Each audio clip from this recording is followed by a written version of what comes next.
Há somente uma atitude que um crente deve ter em relação ao medo, e esta é: eu não terei medo.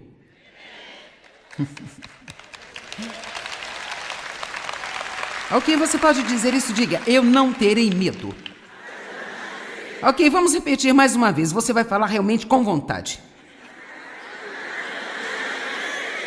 Ah, você ainda não conseguiu, vamos de novo. Eu não terei medo. Ok. Nós temos que entender que o medo, em primeiro lugar, é um espírito demoníaco, não é de Deus. E eu acho que é a ferramenta favorita do inimigo em sua caixa de ferramentas, cujo único objetivo é impedir que façamos progresso, que vamos em frente. O medo foi criado para detê-lo em seus caminhos ou para levá-lo de volta para onde você veio. Em vez de você prosseguir e se tornar tudo o que Deus quer que você seja. Eu tenho certeza de que você pode se lembrar de momentos em sua vida em que você parou por algum tipo de medo. Agora, eu quero dizer desde o início que nós fomos libertos do medo. Escrituras e mais escrituras e mais escrituras na Bíblia diz que nós fomos libertos do medo. Mas ser liberto de algo agora, ouça o que eu vou dizer a você. Você ser liberto de alguma coisa não significa o desaparecimento disso. Eu quero que você pense nisso. Veja, ser liberto de alguma coisa não significa necessariamente o desaparecimento disso. Em outras palavras, eu acho que eu também poderia simplesmente dizer-lhe que, de vez em quando em sua vida, você sempre vai ter o medo vindo contra você. Sinto muito, mas é a verdade. Eu creio que estamos livres de preocupações, mas isso não significa que a preocupação nunca se apresentará e nos deixará tentados a nos preocupar. Mas só porque a preocupação tenta me fazer uma visita não significa que eu tenha que deixá-la entrar e convidá-la a ficar o dia todo. Certo? E assim, eu não sei, mas foi apenas uma coisa que Deus me deu algumas semanas atrás, e eu venho dizendo isso na minha conferência porque eu acho que é muito importante. Nós pensamos que ser liberto de alguma coisa significa que nunca vamos lidar com isso novamente. E realmente não significa isso. Significa apenas que agora você aprendeu a reconhecê-lo e você sabe que tem autoridade sobre ele, e assim então você tem a opção de deixar que ele o controle ou controlá-lo. Eu realmente fui liberta dos efeitos daquilo que o meu pai causou a mim, abusando sexualmente de mim durante todos aqueles anos da minha infância. Eu fui liberta disso, mas isso não significa que nunca mais eu terei de enfrentar todos aqueles efeitos que tentam visitar-me de tempos em tempos, mesmo após todos esses anos. Sabe, se fôssemos tão determinados quanto o diabo é... Vamos lá. Sim, eu disse o diabo. Se nós simplesmente fôssemos tão determinados quanto o diabo é... Sabe, alguns cristãos, quando você diz o diabo, eles ficam... Ih. Mas eu vou te adiantar, nós vamos falar sobre ele um pouco neste fim de semana, sabe? Porque uma das piores condições em que podemos estar é não saber que ele está vivo e bem no planeta Terra. E que ele é, na verdade, realmente a fonte de todos os nossos problemas. Amém? Eu não terei medo. Até você tomar essa decisão, é bem provável que Deus tem muita coisa para você que foi roubada pelo medo. A palavra medo significa fugir ou correr de alguma coisa. Então, quando Deus diz na Bíblia não tenha medo, Ele não está nos dizendo para não sentir medo. Ele está dizendo, quando sentir medo, não fuja. Quando você sentir medo, enfrente-o. E tenha essa atitude, eu não vou viver com medo. Alguém aqui entre vocês já descobriu que o inimigo fará com você o que quer que você tolere? Eu disse que ele fará com você aquilo que você tolerar. E alguns de vocês só precisam de um fogo do Espírito Santo aqui na barriga. O que eu quero dizer com isso é bem no fundo do seu ser. Você estar determinado. Jesus morreu para que eu tivesse uma vida abençoada e eu vou ter uma vida abençoada. Se alguém pode ser abençoado, então eu posso ser abençoado, porque Deus não faz acepção de pessoas. Amém? Eu não terei medo. Romanos 8:31. Se Deus é por nós, quem será contra nós? Quem pode ser o nosso inimigo, se Deus está do nosso lado? Eu quero só dispor de algum tempo, eu tenho algumas escrituras que quero que você veja. Em vez de apenas passar por isso, eu quero que você pense nisso. Se Deus é por nós, se Deus é por nós, então é aí que está a diferença. Realmente, quem será contra nós? Porque Deus, Ele, certamente é maior do que qualquer coisa ou qualquer um que possa vir contra nós. E você sabe, eu acho que quando nós temos problemas, acreditamos que Deus é por outras pessoas, mas será que acreditamos que Ele é por nós? Você tem certeza hoje que Deus é por você? Veja, uma pessoa aqui, ó. Você tem certeza que Deus é por você? Veja. Agora, tenho certeza que alguns de vocês pensam, bem, eu não tenho sido muito bom ultimamente. Bem, sabe, Ele não é por você porque você é bonzinho. Ele é por você porque Ele é bom. E porque Ele conhece a condição humana e Ele nos enviou um Salvador. E a propósito, Ele sabe que estamos crescendo, que não estamos onde precisávamos estar, mas graças a Deus não estamos onde estávamos. Pelo menos se você estiver aqui, é provável que você faça algum progresso hoje. Então parabéns, você apareceu. Agora Deus pode fazer algo.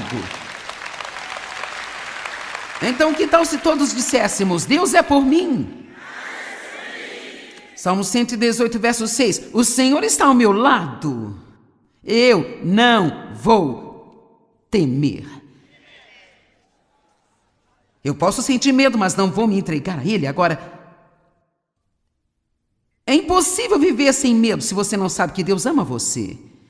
Então eu vou fingir que você não conhece nada da Bíblia e que todas as pessoas que assistem pela TV não sabem nada sobre a Bíblia e eu vou ensinar-lhes coisas que talvez sejam básicas e fundamentais, mas é surpreendente para mim o tempo todo descobrir quantas pessoas nunca tiveram ninguém olhando para elas bem nos olhos e dizendo, Deus ama você incondicionalmente.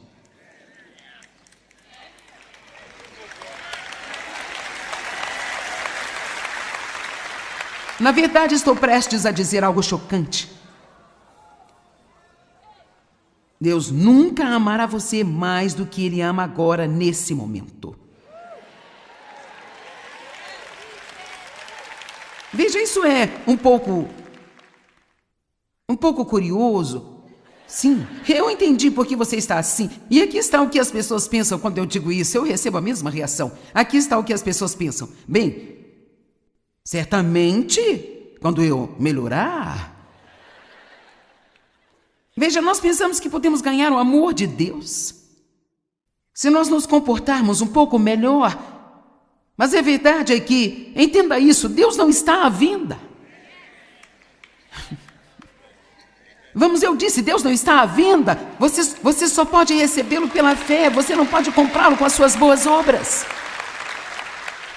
Então, nós não fazemos boas obras para que Deus ame a nós. Nós nos esforçamos para fazer coisas boas porque Ele nos ama. E quanto mais rápido e mais cedo você realmente acreditar no seu coração que Deus ama tanto você quanto você poderia ser amado durante toda a sua vida, mais saberá que o amor incondicional vai dar a você coragem de enfrentar o medo e viver a vida que Deus quer que você viva.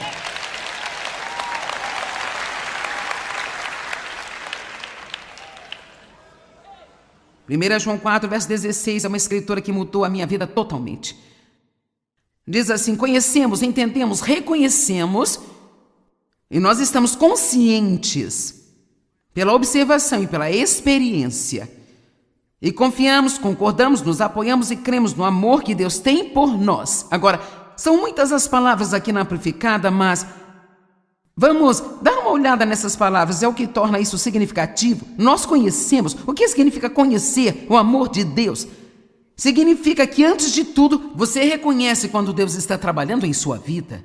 Deixa eu te dizer, Deus está fazendo tanto por nós o tempo inteiro e na maioria das vezes nós só nem mesmo, nós não sabemos que é Deus, pensamos que é como circunstâncias ou coincidência ou nossa sorte ou sabe lá o quê. E eu não gosto quando as pessoas dizem, bem sabe, eu sou sortudo ou você é sortuda, sabe? Não vejo esta palavra na Bíblia, sabe, não é uma palavra pecaminosa, mas eu preferia dizer assim, nós somos abençoados, Deus está nos abençoando, do que dizer, somos sortudos, como se tipo, isso aconteceu conosco e quem sabe quem será o próximo sortudo, quem será, hein, quem será? Amém? Nós reconhecemos, somos conscientes pela observação e pela experiência e confiamos e concordamos, nos apoiamos e cremos no amor que Deus tem por nós. Deus é amor e todo aquele que habita e permanece no amor, habita e permanece em Deus e Deus habita e permanece continuamente nele. Então, eu acredito que Deus me ama. Não necessariamente porque eu seja amável o tempo inteiro, porque honestamente eu sei que eu não sou amável o tempo todo, mas, sou melhor do que eu costumava ser. Espero que o ano que vem eu seja melhor do que eu sou no momento agora. E veja, Deus vê o fim das coisas desde o início delas. Vamos lá. Ele não vê somente onde você está agora, ele vê onde você vai terminar. Enquanto continua andando com ele e o trata de acordo. O perfeito amor expulsa o medo. O perfeito amor expulsa o medo. 1 João 4, verso 18. No amor não existe medo. Quanto medo você ainda tem em sua vida?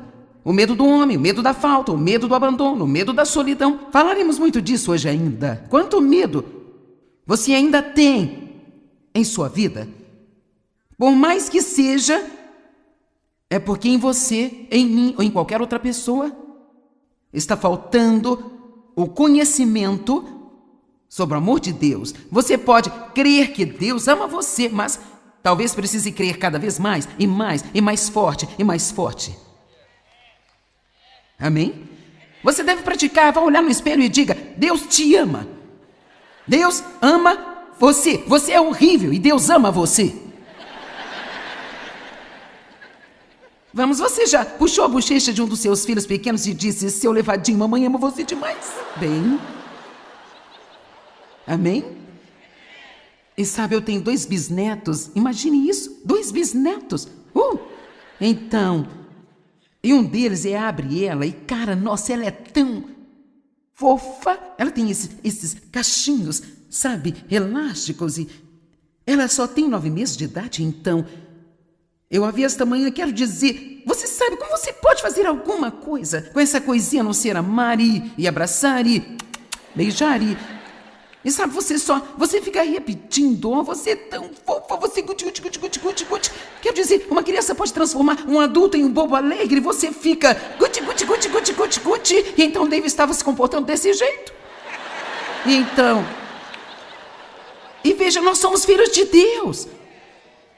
Você está acordado nesta manhã? Nós somos filhos de Deus. Ele nos ama incondicionalmente.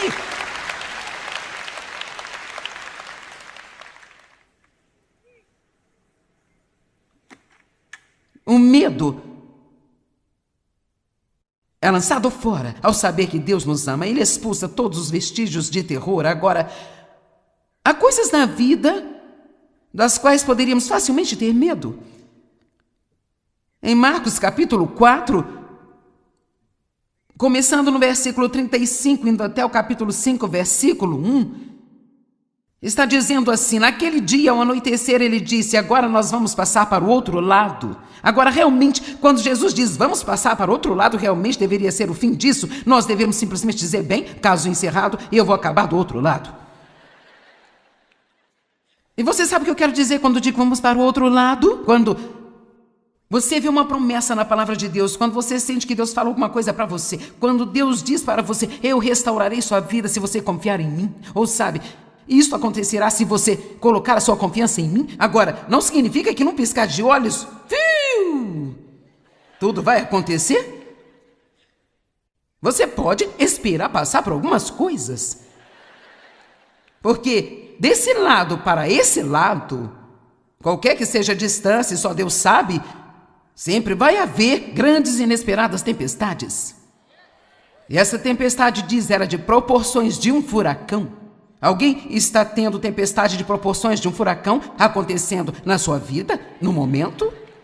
Bem sabe, a fé, ela não é para os tempos em que tudo está indo exatamente da maneira que nós queremos que esteja. A fé é para o momento em que nada faz sentido, e está tudo difícil, e estamos agarrados a Deus com toda a nossa força.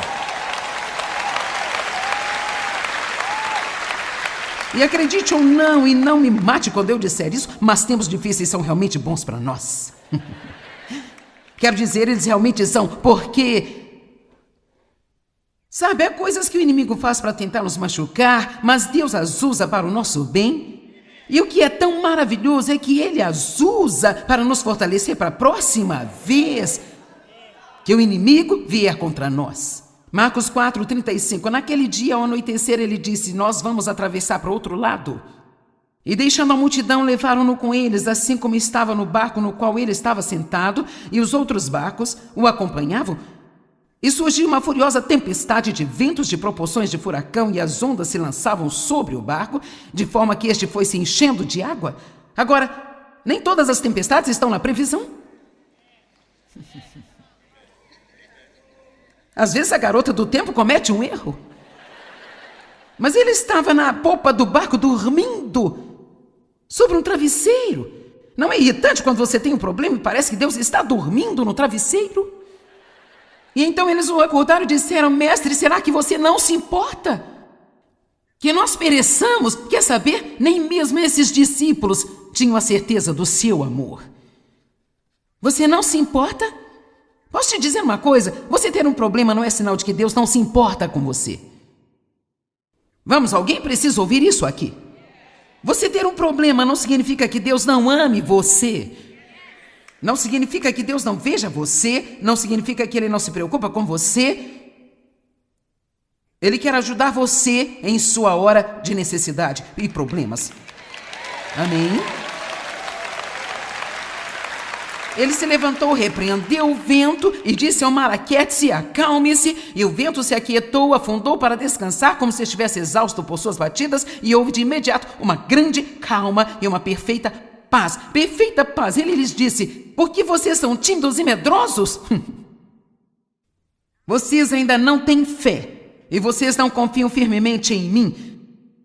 E eles ficaram cheios de grande admiração e temeram grandemente, e disseram uns aos outros: quem é este que até o vento e o mar lhe obedecem? E olhe para o capítulo 5, versículo 1, e eles atravessaram para o outro lado. Eu amo isso. Jesus disse: nós vamos atravessar para o outro lado. E eles atravessaram para o outro lado. A quem você está dando acesso à sua vida? Jó disse: o que eu temia veio sobre mim. Nós damos ao inimigo acesso à nossa vida através do medo. E nós damos acesso a Deus à nossa vida através da fé. Nós não temos que ter medo de coisa alguma. Deus vai cuidar de nós. Seja qual for o seu futuro, mesmo as coisas que você não conhece, Deus, Ele vai cuidar de você. Vamos lá, eu disse: Deus vai cuidar de você. Ponha na sua cabeça: Deus sempre vai cuidar de você. Eu sinto que tem pessoas assistindo pela TV e você está preso a uma cama de hospital assistindo a esse programa. Eu digo, o medo acabou de agarrar você e está prestes a sufocar você. E eu estou aqui para te dizer: Deus, Ele vai cuidar de você. Eu não sei como vai se desenrolar. Eu não sei como isso vai funcionar. Eu não digo que isso significa que você vai sair do hospital amanhã. Eu não sei como isso vai acontecer. Mas Deus, Ele vai cuidar de você. Quer seja uma visita curta ou uma visita longa, Deus cuidará de você. Amém? Isso é tudo o que precisamos saber. Deus vai cuidar de nós. Deus não nos deu um espírito de medo, mas de poder, de amor e uma mente sã. Você sabia que o medo coloca fé naquilo que o inimigo diz para nós? Oh, vai ser muito difícil, viu? Cara, isso vai ser ruim demais para você. Veja, isso não é justo com você. Bem, você trabalhou duro durante o ano todo e agora essa é a sua recompensa? Quer saber? Deus é a nossa recompensa. Alguém em casa assistindo pela TV? Deus é a nossa recompensa. Amém? Bem, nós damos a Deus acesso à nossa vida colocando a nossa confiança nele. Quando você coloca a sua confiança em Deus, então se abre uma porta para ele entrar e ajudá-lo. E nós temos 3 escrituras e eu quero que nós a olhemos, eu quero que nós as vejamos agora. Salmos 28, verso 7. O Senhor é a minha força e o meu escudo impenetrável. Nele o meu coração confia, inclina-se e apoia-se com confiança e dele eu recebo ajuda.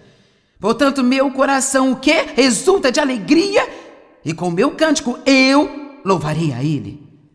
Salmo 37, 40. E o Senhor os ajuda e os livra. Ele os livra dos ímpios e os salva, porque eles confiam, se apoiam, se refugiam nele. Salmo 86, 2. Eu escrevi entre parênteses, esse é muito bom.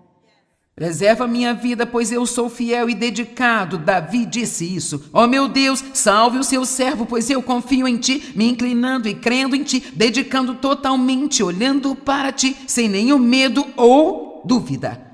Sabe, eu não sei se você notou esse Davi, mas ele teve uma ousadia. Sabe, ele vai a Deus quando está com problemas e diz agora, eu sou fiel e dedicado a ti. Ajuda-me. Ele chamou a si mesmo, eu sou o seu ungido. E eu creio que você vai libertar-me. E no Salmos 26, 1 ele disse, eu tenho andado com integridade. Eu tenho, sabe, às vezes nós temos essa falsa humildade, é tipo assim, oh Deus, eu não passo de um verme e eu não mereço a sua ajuda. E sabe, Senhor, se você me ajudar mais uma vez, nunca vou pedir a você qualquer coisa novamente. Oh, para com isso. Nós pedimos algo a Deus cada vez que respiramos, amém?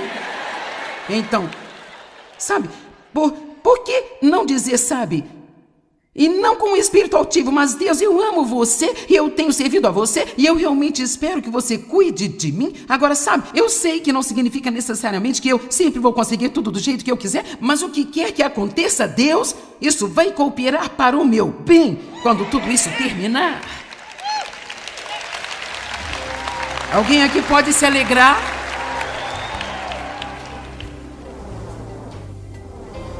Bem, o medo não vem de Deus. Ele verdadeiramente é nosso inimigo. Mas saber que Deus ama você incondicionalmente dará coragem para enfrentar o medo e viver em vitória. Lembre-se de que ele disse, eu nunca o deixarei nem o abandonarei. Então você nunca terá que precisar fazer coisa alguma sozinho.